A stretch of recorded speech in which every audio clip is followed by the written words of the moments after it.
Bismillahirrahmanirrahim. Assalamualaikum warahmatullahi wabarakatuh. Waalaikumsalam warahmatullahi wabarakatuh. Halo Sobat Muslim, kembali lagi bersama kami di channel Al-Fatah Maos. Pada kesempatan kali ini, saya Ahmad Rasul Abiansyah berada di Pendopo Panembahan Patra Kusuma Maos.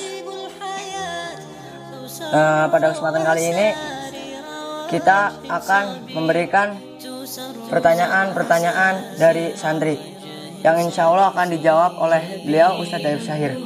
Sebelumnya mari kita sapa dulu kepada beliau. Assalamualaikum Ustadz. Waalaikumsalam warahmatullahi. Gimana kabarnya? Khair, alhamdulillah. Rasul gimana kabarnya? Saya alhamdulillah baik. Beliau adalah alumni dari MTS Al-Fatah Muhajirun Lampung pada tahun 2008-2009 dan melanjutkan MA-nya di MA Al-Fatah Maos pada tahun 2010-2011 dan melanjutkannya lagi studi di Fakultas Syariah di Lipia, Jakarta. Ya, dan sekarang beliau mengajar di Pondok Pesantren Al-Fatah Maos. Ya kan Ustaz? Ya, betul. Betul. Ya, langsung saja ke pertanyaan yang pertama. Ustadz, berapa ketinggian Ka'bah? Ketinggian Ka'bah. Ya. Bismillah, alhamdulillah, wassalatu wassalamu ala rasulillah. Dari beberapa artikel yang saya baca, wallahu ta'ala alam kebenarannya ya. Fun fact-nya yang pertama nih, sebelum kita bahas ketinggian, Ka'bah kan terlihat kotak ya rasanya. Tapi sebenarnya itu bukan persegi yang pas. Kita bicara perseginya kotaknya ya, karena ukurannya itu tidak 10 kali 10 kali 10 gitu. Sebenarnya itu ada yang lebih panjang dari yang segi yang lain. Berbeda-beda ya? Berbeda-beda. Nah, kalau untuk tingginya yang sekarang katanya sampai di ketinggian 14 meter. Dan 14 meter ini Ka'bah ini berkali-kali dirobohkan, kemudian dibangun lagi di beberapa generasi. Memang konon ada perubahan-perubahan bentuk dari Ka'bah. Meskipun ketika membangun itu tetap pada pondasi yang dulu oleh Nabi Ibrahim dan Ismail dirikan. Nah, berkembangnya zaman, kemudian ada perubahan, ada yang disebabkan banjir, kemudian ada yang sebagian tembok dari Ka'bah itu runtuh.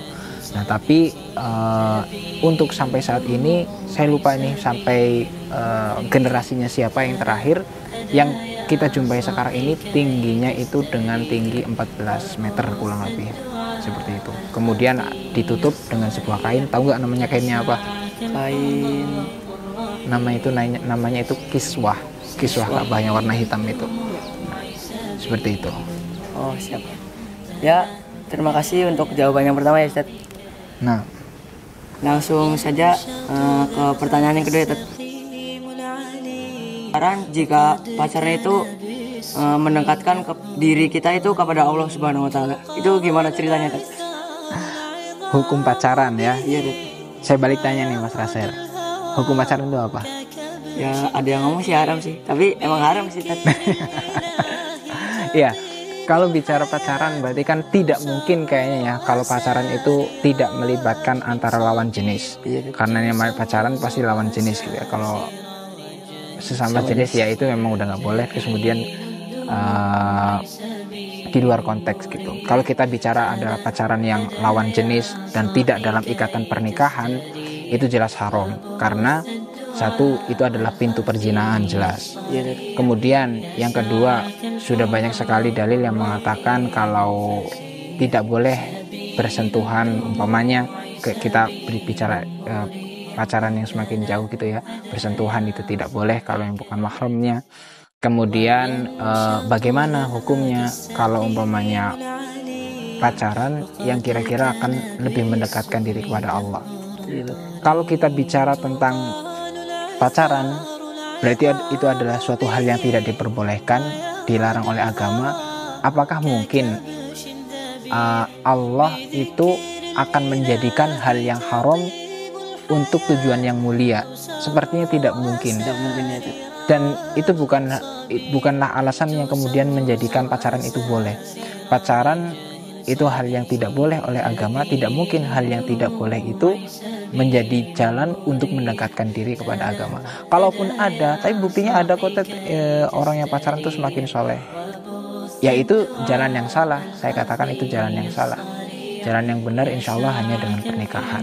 Kalau umpamanya tidak atau belum saatnya menikah, belum mampu untuk menikah, ya Rasul Shallallahu Alaihi Wasallam juga mengajarkan kita kalau umpamanya kita belum mampu untuk menikah, ya perbanyaklah berpuasa, umpamanya seperti itu. Jadi banyak jalan untuk menghindari pacaran dengan tujuan mendekatkan diri kepada Allah dengan ketaatan aja seperti itu. Atau kita fokuskan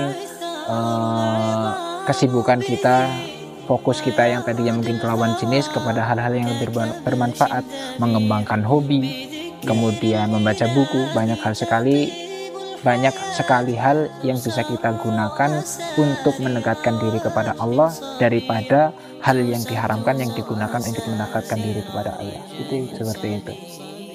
Ya, jazakallahu khair ya kepada Ustadz Taif Syahir yang telah memberikan jawaban-jawaban dari para santri. Alhamdulillah. Ya, tadi sekilas pertanyaan-pertanyaan yang telah dijawab oleh beliau. Terus jangan lupa like, komen, dan follow di channel kami agar tidak ketinggalan. Syukron jasilan, saya Ahmad Rasul Labiansyah mengundurkan diri. Wassalamualaikum warahmatullahi wabarakatuh.